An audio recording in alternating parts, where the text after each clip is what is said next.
Hello, good morning. Ayan. Itatry natin ngayon yung condensed sa pinagbilan ko ng mga sabon na tinapyas, yung natirha, mga ganyan. So, ngayon naman, kondensada yung itatry natin. Nagilamos muna ako.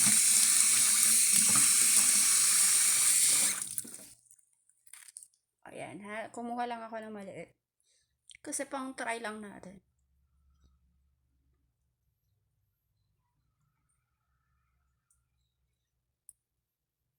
Alam mo ba, ah, syempre, nung isang araw dumating yung mga order ko dun sa distributor ni Rosmar, no?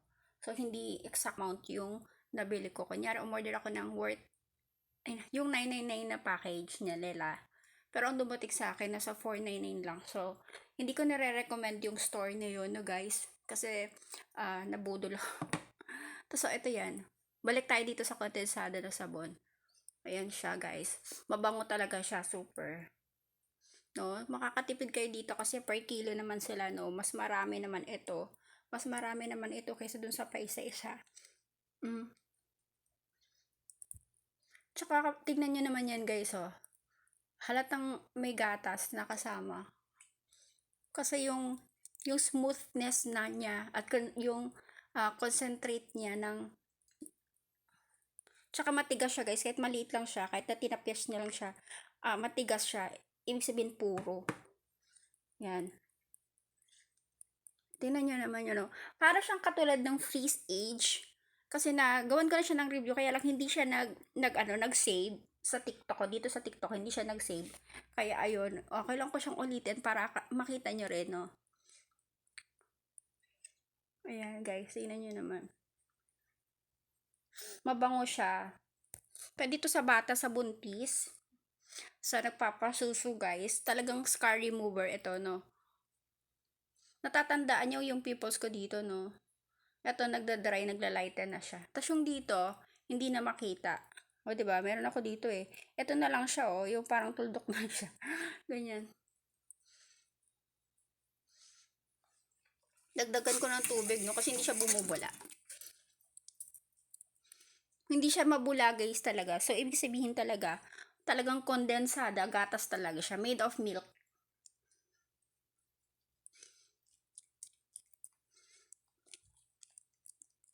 Ang disadvantages lang dyan, kahit sabihin ng company na hindi yan putyo-putyo, wala kasi siyang pangalan, guys, talaga. Siyempre, siguro mga nagpagawa yun sa factory ng mga ganyang brand na may kondensada. Sino bang may mga kondensada na sabon? Madami sila, no? Si Rosemar meron din kondensada. Pero the fact, yung ingredients niya talaga is maganda kasi tignan mo, hindi siya mahapdi sa muka. Tapos, hindi rin siya mabula kasi guys, tingnan mo naman, oh, malapitan. Mm. Made of, kaya pag hindi siya mabula, may na-try kasi akong ganito, guys, na sa Thailand ko binili. Ano siya, ganito rin siya, oh. Hindi rin siya mabula. Yung milk, ano nila, na ingredients, na sobrang ganda niya, kaya mahal siya. Kasi, more on, yung, parang, uh, 75% nun is gatas. Pati yung Dove. Ganun. So, ito, ano siya, sobrang mura kasi nabili ko yan 1 kilo, 89 pesos lang. Oh, marami na yun, guys. Kung mukha mo lang ang lalagyan mo, 'di ba? Pero kung gusto mo namang pumuti talaga buong katawan at saka use smooth, talaga na parang baby, matanggal mabilis yung scar mo, syempre, aaraw-arawin mo, dalawang beses mo gagamitin yan sa mukha mo, di ba? At saka sa buong katawan. The same ito, guys, ng age freeze. Ito yung age freeze, tinry ko siya kahapon. Kaya lang hindi ko na-post yung video kasi nawala siya. Nagloloko kasi yung cellphone ko naghahang. So, ayan siya, guys. O, tingnan nyo naman yung concentrated niya. O, gatas talaga siya. Hmm. Diba? So, ito kasi, si Age Freeze, may kasama itong glutathione. May kasama siyang glutathione. No? So, dapat pagka age freeze, tsaka pang younger looking skin siya, at the same time, pambabawa siya ng mga wrinkles, tsaka scar sa ating katawan. So, the same din niya ng kondensada. Pero si kondensada, mas more, delicate siya for sensitive skin. Ganon. May isa rin pala akong i-flex, no? Kasi yung peeling lotion na ginamit ko ni Rosemar, binili ko lang siya nung isang araw siya dumating. Yung sabi ko, nabudol ako sa price kasi hindi enough o dami dun sa binayaran ko. So, ito yon yung peeling lotion, guys. Ang original price nito, since maliit lang to, is 149 pesos lang talaga siya. So, nag-peel talaga yung kamay ko. Hindi ko mapakita naman. Ayan, oh. Yan, mahapdi siya. Pero talagang, biruin mo, ilang araw pa lang ako gumagamit. Pero, tinatry kong gamitin yung every 15 days. Every 15 minutes ko siya nilalagay, ina-apply sa katawan ko. So far, sa paa ko, sa legs ko, hindi pa siya nagbabakbak. Pero sa kamay ko, since si kamay ko yung palagi kong ginagamit para mag-apply nung lotion, siya yung nagbakbak talaga, as in, totally bakbak. So, mahapdi. So, syempre, tiis ganda, no? I think kaya yung iba hindi agad nagbabakbak pag naglalagay ng peeling lotion kasi konti lang nilalagay nila. So dapat madami.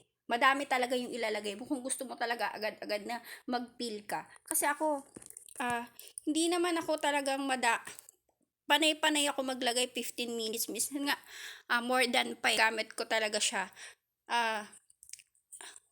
Ayan nagbakbak siya Kita ba? Kita ba?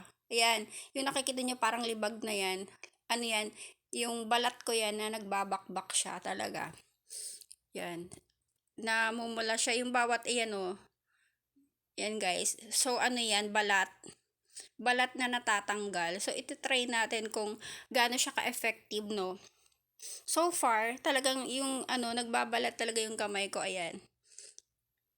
Medyo mahapdi nga lang kasi lalo na ako ngayon naghihilamos ako, no? Yan natatanggal. Sobrang dry kaya ng kamay ko, guys. Sobrang dry ng kamay ko. Mabilis siyang magbakbak. Basta, yung consistency nung ilalagay nyo talaga is madami. Ganon. So, biruin mo, kung bibilangan ko ilang beses, mga nasa 7 times na ako naglagay. Dun sa paa, nilalagay ko siya. Syempre si kamay yung ginagamit ko pang massage para mai-apply ko siya. Kaya siguro yung kamay ko yung unang nagbakbak. So balik na tayo dito sa kondensada, no. Ayan. Syempre nagsasalita ako, nagpapaliwanag ako dito. So umano na siya, tumigas na siya sa mukha ko. At nakita niyo naman na hindi siya bumala. Pero smooth na smooth siya. Means gatas siya, guys. Napakaganda. Pero hindi mo na kailangan mag-spend too much money para lang makuha mo yung sabon na gusto mo na maganda, na nakakakinis ng mukha at the same time, mura. So, banlawan ko na. Nakita nyo na, binalawan ko na, pero hindi pa rin bumula.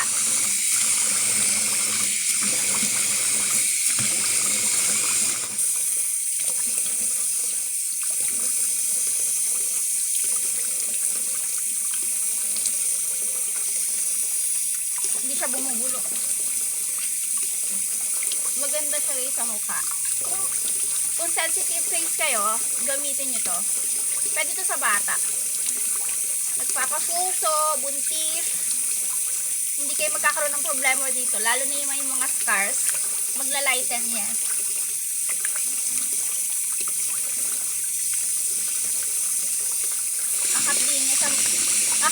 Akap din ng kamay ko na nagbabakbak. Kasi ginagamit ko siya ngayon.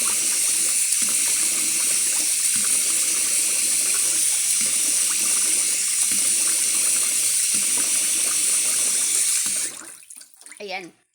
So, ayan, natapos na natin maghilamos. Smooth siya, guys, sa mukha. Smooth siya na parang, alam mo yung magatas.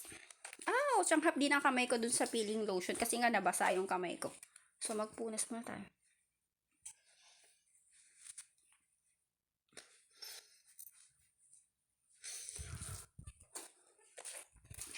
Ayan. So, grabe talaga yung kamay ko kapag nagbabakbak. Ang sakit, ang hapdi niya talaga. Sobrang tiis ganda talaga. Pero effective naman si peeling lotion, ni Rosemar. Kasi talagang magbabakbak ka at tanggal ng balo mo. Pero siguro damihan mo maglagay kung gusto mo mabilisan kang magbakbak. Ayan guys. Ayan, nagbabakbak na siya. Kita niyo yan, 'di ba?